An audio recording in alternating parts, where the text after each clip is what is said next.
Вітаю!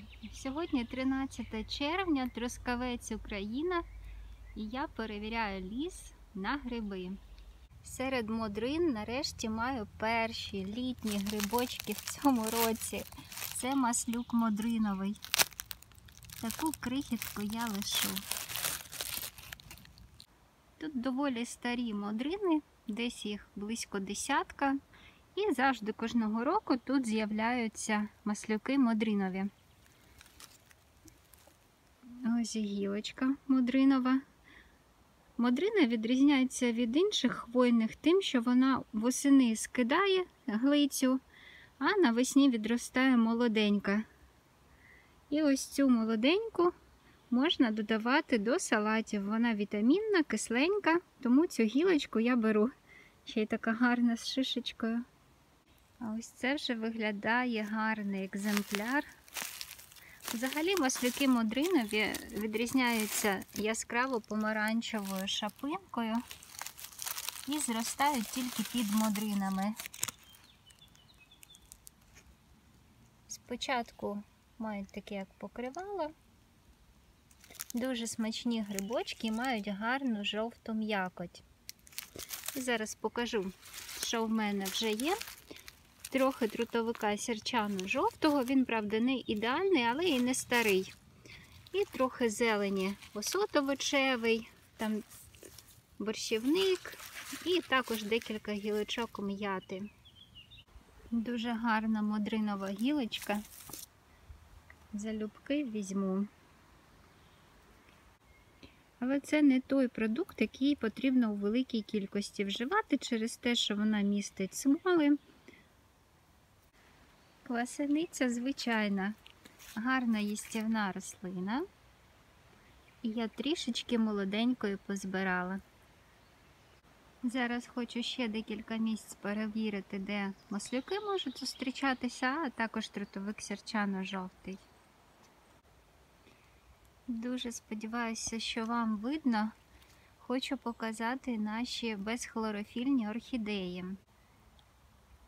Це гніздівка звичайна. З такого вона тілесного кольору.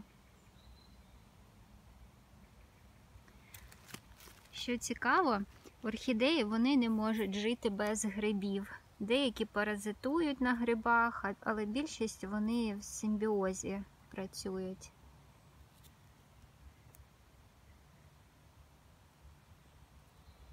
І гніздівці потрібно близько 9 років, щоб сформувалася коренева система і рослинка випустила квітку. І після цього саме ця рослинка відмирає. Моя сьогоднішня вечірня лісова прогулянка була не дуже довгою, проте дуже радісною. Я нарешті знайшла перший літній грибочок. А тепер за традицією рушаємо до кухні та приготуємо те, що зібрали.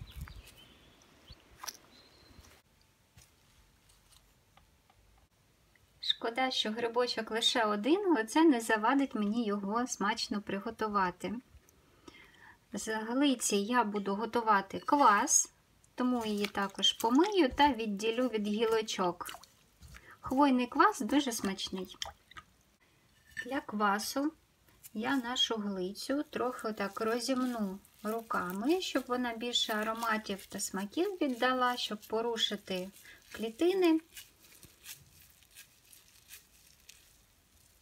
Який же ж аромат стоїть.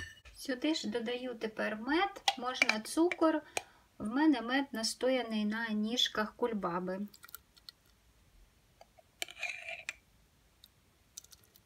Заливаю водою кімнатної температури, звичайною питною.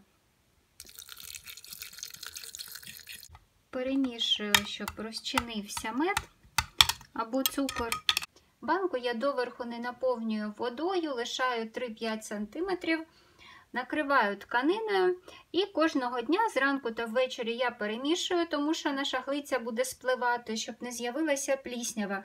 І бажано, щоб температура не перевищувала 25-27 градусів, інакше в спеку квас може не вийти. Потім процідити і зберігати в герметично закритій тарі.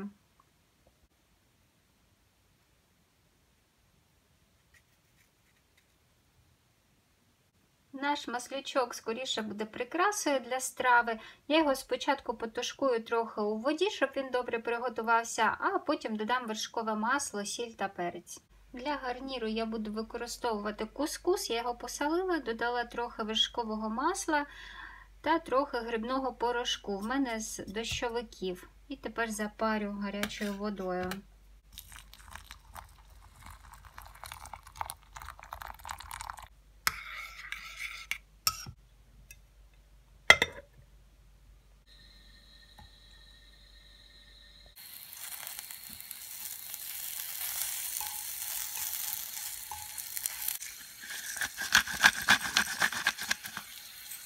З осота овочевого декількох листочків м'яти та огірка я зроблю невелику кількість салату.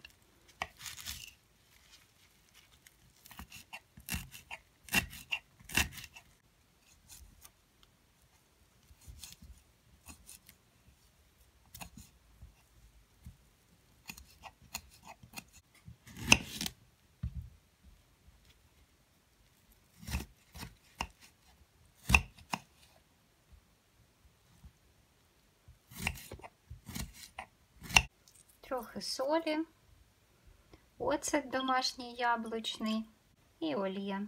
У мене гарбузова. І салат готовий. Грибний булгур дуже швидко приготувався. Наші перші літні грибочки. І по колу я хочу викласти салат. До речі, якщо ви не пробували додавати грибний порошок при приготуванні каш, раджу спробувати. Мені найбільше подобається з дощовиками. І я дуже полюбляю робити ранішню вівсянку. Варю її з грибним порошком, вершковим маслом.